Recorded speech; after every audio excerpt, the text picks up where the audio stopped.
Hello, Spinner94 here, and today bringing you something a little different. This is my top 5 water-type Pokemon. Me and Silver Gaming decided to do a little list on basically what kind of water Pokemon we think we like, and many uses really, some for design, some for competitive. So it's just a little quick top 5 list where we'll hopefully tell you a little bit about the Pokemon, give you some movesets, and that's it. So let's jump straight into the list. Number 5. Mantine, the kite Pokemon, exclusive to Hard Gold and now that back in the day, parallel to Skarmory. This thing's straight and awesome Pokemon. I love its design, its moveset's quite interesting, it's incredibly bulky special defense. In competitive, the thing that does make up for lack of it, its lack of recovery is a bit naff on my part. But at least you have moves like, well, not moves, sorry, you have the ability Water Absorb, so if you switch in right, you can recover HP if you hit by a water type move. Plus this thing does have some really nice coverage, as I say.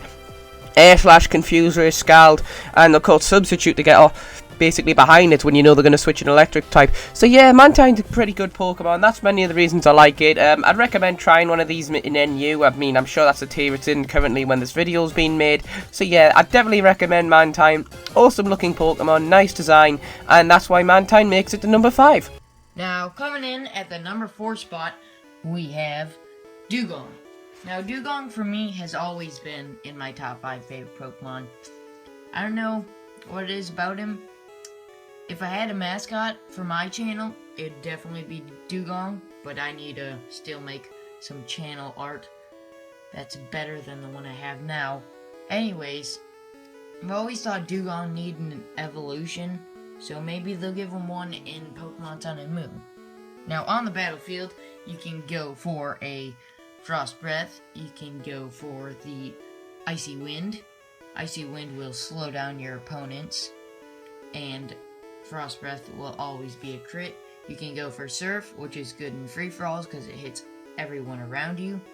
You can go for the Brine if you don't quite kill your opponents, but they're under half, and it'll do 2 times damage, so 65 times 2, 130 damage.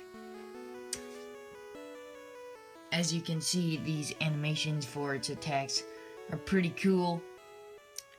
Has some nice attacks, has some pretty decent stats, some good special attacks, some good special defense, and other things. Now Dugong, it's an amazing Pokemon, not the greatest in battle, but I really like him. And it's one of its Pokedex entries states, Dugong loves to snooze on bitterly cold ice. The sight of this Pokemon sleeping on a glacier was mistakenly thought to be a mermaid by a mariner long ago. So this Pokemon's been around a long time. It's a really cool Pokemon, and I really love it. That's why it's number 4 on our water type list. And rolling on in to number 3. At the number 3 spot, we have Lantern. Lantern, I love this Pokemon. It's electric water type, makes it not have many weaknesses. It's only weak to grass and ground, not electricity, sorry. But yeah, water electric type makes it a very interesting type, and its stats anyway can make this thing surprisingly bulky in special defense, just the mass health bulk it gets. Plus, you can run this in many ways. You can run it, I use Scald, Ice Beam, Protect, and all that, or you can run it the classic way of Scald, Toxic, Volt Switch, Heal Bell. It's your classic special defense wall in NU, a lot of good water type mixed into NU, which is a shame because sometimes they can hold their own in their own tier. But anyway, Scald gives you a chance to burn, stop opponents in the track. Ice Beam, the chance to freeze. Charge Beam increases your attack if you actually hit the move. It's like a 90% accuracy move, but sometimes I find it just misses all the time. But yeah, at least you're winning on its strategy. But this thing can actually build up under enough charge beams. This thing can just start totally wrecking house. So anyway, that's why Lantern makes it into a number 3. Cool design, good stats, can make some good movesets, and a lot of variety within them. Now, coming in at the number 2 spot, we have Azumarill. Now, Azumarill is a monster in battle. Its design is pretty cool, the Aqua Rabbit Pokemon. And now let's see what you can do on the battlefield as I will demonstrate. Now, you can go for the Belly Drum and cut down half of your HP to maximize your attack, which is a pretty good trade-off if you have a citrus berry.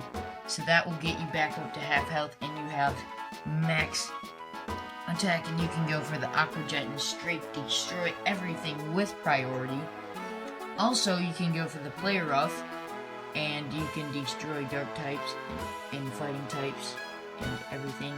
Then you can go for the superpower, and that does tons of damage and will destroy all the Watchhogs.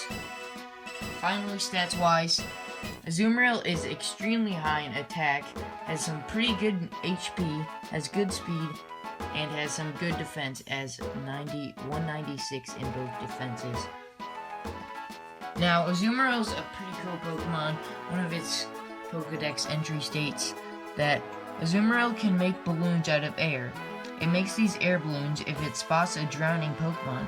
The air balloons enable the Pokemon in trouble to breathe.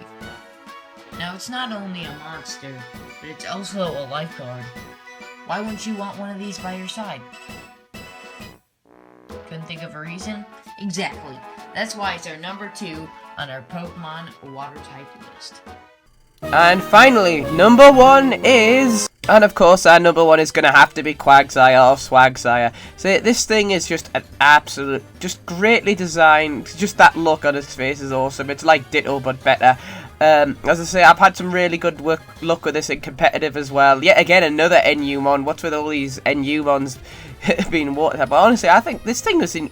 Something daft to remember, this thing could be in UU at one point. But anyway, the moveset I run in it is Scald, Earthquake, Recover, and Stockpile. Scald to burn things, Earthquake for damage. Then of course Recover and Stockpile to do that kind of thing. Recover and Stockpile with the ability Unaware just makes this thing so it can't be killed, and with the typing of Water Ground. Only grass moves can hurt this, but unfortunately grass moves hurt this a lot, so as long as there's a grass type on your opponent's team, you are going to struggle. But once that's gone, this thing can just cause some absolute havoc. If you want to improve with this thing working, I can link you down to a sweep I got of this thing in the description. But anyway, that's why Quagsire is our number 1. Awesome design, awesome look, you cannot go wrong. Hello and thank you for watching this list. Thank you for Silver's Gaming for coming up with the idea to make this list. It did pretty well. As I say, leave your top 5 water type Pokemon below if you don't agree with this list, and of course as ever, remember to like, share, subscribe, all that good stuff. Go check out Silver's channel, and that's the usual stuff. I hope you all have a nice day.